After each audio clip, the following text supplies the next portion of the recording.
አንዳንዴ ፌስቡክ ወይም ኢንስታግራም ላይ ማስታወቂያ አይታችሁ ይሄ ነገር ያስፈልገኛል ብላችሁ ታውቃላችሁ። በሌላ በኩል ደግሞ አንዳንድ ማስታወቂያዎችን ስታዩ ገና ሳታነቡት ስክሮል ታደርጉታላችሁ። ለምን ይመስላችኋል? ምክንያቱም ኮፒራይተሮች የሚጠቀሙት ቀመር ስላላቸው ነው። ልክ እንደ ሂሳብ ፎርሙላ፣ ልክ እንደ ምግብ አሰራር ኢንስትራክሽን ወይም ሬሲፒ፣ ኮፒራይቲንግም የራሱ የሆነ ፎርሙላ አለው። ሁሌም የማስታወቂያ ጽሑፍ መጻፍ ስትፈልጉ ወይም የሰውን ትኩረት የሚስብ ጽሑፍ መጻፍ ስትፈልጉ የኮፒራይቲንግ ፎርሙላ መጠቀም ያስፈልጋቸዋል። በዚህ ቪዲዮ 3 ዋና ዋናዎቹን የኮፒራይቲንግ ፎርሙላዎችን እናያለን። አንደኛው ፎርሙላ AIDA ነው። አቴንሽን፣ ኢንተረስት፣ ዲዛየር እና አክሽን። ቀድማችሁ የሰውን አቴንሽን ግራብ ማድረግ ነው ስራችሁ በዚህ ፎርሙላ ጊዜ ላይ። ቀጥሎ ኢንተረስትድ እንዲሆን ያ ሰው እናንተ በጻፋችሁት ኮፒ ወይም ማስታወቂያ ኢንተረስትድ እንዲሆን ማድረግ ነው። ከዛ በኋላ ዲዛየር ወይም እንዲፈልገው ማድረግ ነው። መጨረሻ ላይ አክሽን እንዲወስድ መንገድ ነው።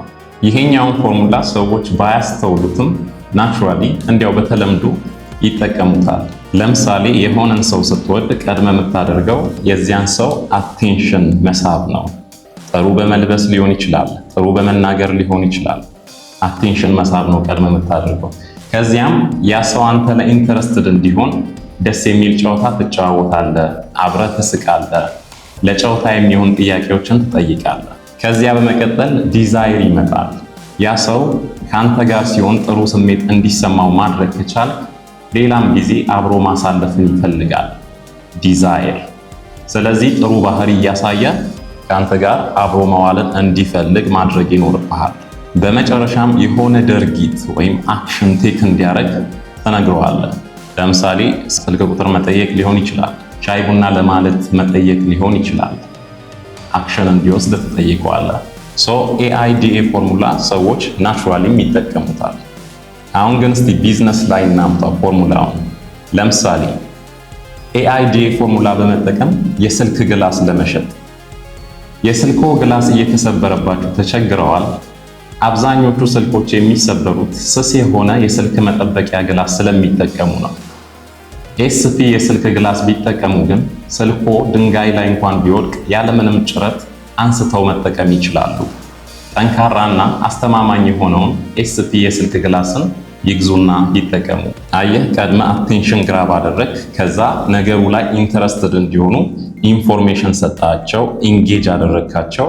ከዛ ዲዛይር እንዲፈልጉ ታረካቸው። መጨረሻ ላይ አክሽን ቴክ እንዲያደርጉ እንዲገዙና እንዲጠቀሙ ነገርካቸው። AIDA ፎርሙላ እንደዚህ ነው የሚሰራው። እሺ ሌላ ምሳሌ እንጠቀም። AIDA ፎርሙላ በመጠቀም የኤሌክትሪክ መኪና ለመሸጥ። የነዳጅ ማደያ ሰልፍ ታሪክ ሆኖ ቀረ። ልክ እንደ ስልኩ ማታ ሰክተው ጠዋት ሲነሱ ፉል ቻርጅ ሆኖ የሚያገኙትን የኤሌክትሪክ መኪና እነሆ። ዘይት መቀየር የለ፣ ሞተር ጥገና የለ፣ የድምፅ ብክለት የለ።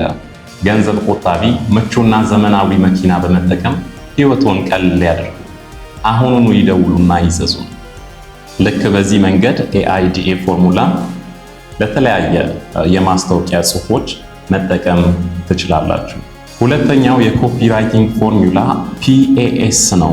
ፕሮብለም፣ አጂቴሽን፣ ከዛ ሶሉሽን።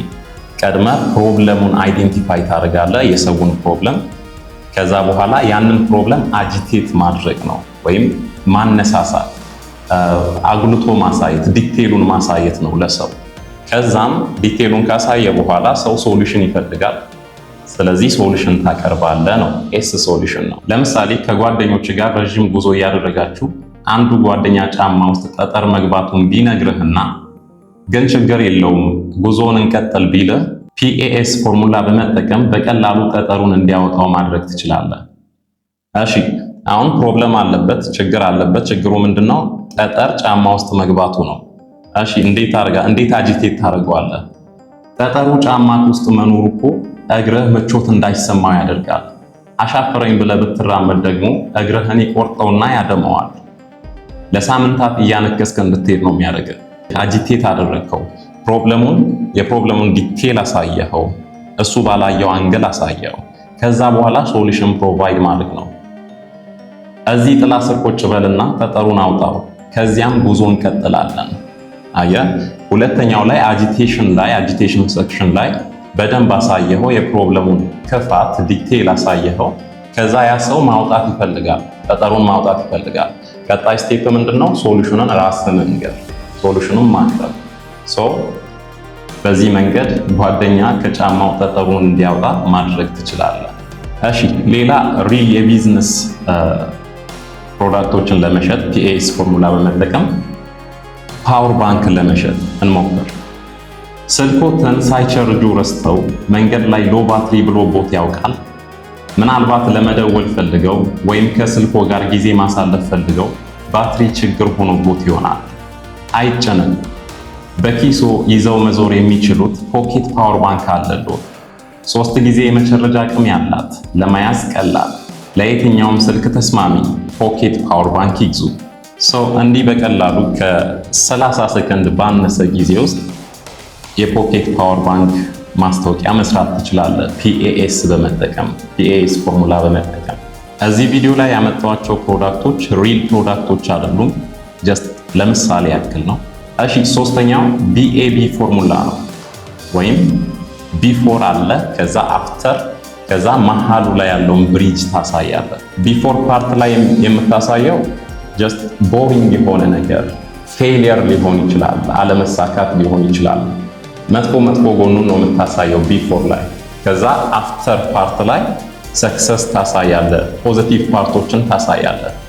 ከዛ በኋላ በቢፎር እና በአፍተር መሃል ያለውን ብሪጅ ታሳያለህ። የመጨረሻው ቢ ብሪጅ ነው። ከቢፎር ወደ አፍተር እንዲሻገሩ ያደረጋቸውን ብሪጅ ነው የምታሳየው። ያኔ እንደ ብሪጅ የራስን ፕሮዳክት ነው የምትጠቀመው። ለምሳሌ ስልካችሁ ስቶሬጅ ፉል እያለባችሁ ተቸግረው ይሆናል። ይህ ደግሞ የስልካችሁ ፍጥነት እንዲቀንስ ያደርጋል። ቢፎር ያለውን አሳየው። ከዛ በኋላ የስልካችሁን ስቶሬጅ ዳግም ለመጨመር ፍጥነቱንም ለማደስ የሚሆን መፍትሄ አለ። አፍተር ያለውን ታሳያለህ።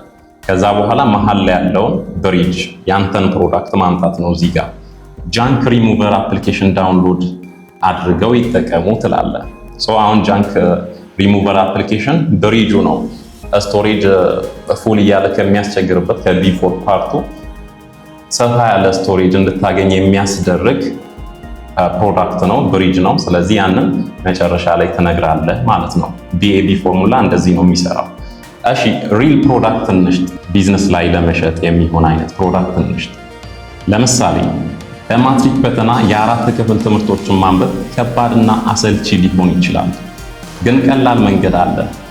ለፈተና ገና 3 ወር ሲቀረው ሁሉንም ትምህርቶች አጠናቀው በጊዜ እፎይ ማለት እንዲችሉ የሚያደርግ በቪዲዮ የታገዘ ኮርስ አዘጋጅተንላቸዋል። እርሶም ቶሎ ይመዝገቡና በጊዜ እፎይ ይበሉ። አሁን ቢፎር ያለውን ፓርት ታሳያለህ። ያው ተማሪዎች የ4 ዓመት ትምህርት ማንበብ ሊከብዳቸው ይችላል። ያን ፓርት ታሳያቸዋለህ። ከዛ በኋላ አፍተር ያለው እፎይ የሚሉበትን ፓርት ታሳያለህ። ያንን የሚያደርገውን ፕሮዳክት እንዲህ እፎይ እንዲሉ የሚያደርገውን ፕሮዳክት ደግሞ ብሪጅ የሚባለው መጨረሻ ላይ ትነግራቸዋለህ ማለት ነው። ያ ደግሞ ኮርሱ ነው። በዚህ መልክ ኮርስ መሸጥ ይቻላል ቢኤቢ ፎርሙላ በመጠቀም። እነዚህን 3ቱን የኮፒራይቲንግ ፎርሙላዎች በመጠቀም የትኛውንም አይነት ፕሮዳክት መሸጥ ትችላላችሁ። ቪዲዮ ከተመቻችሁ ላይክ እና ሰብስክራይብ ማድረግ አትርሱ።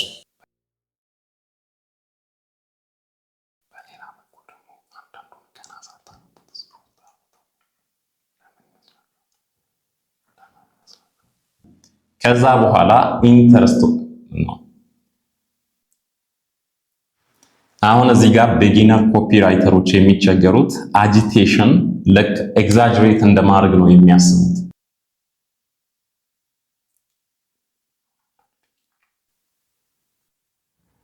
ለምሳሌ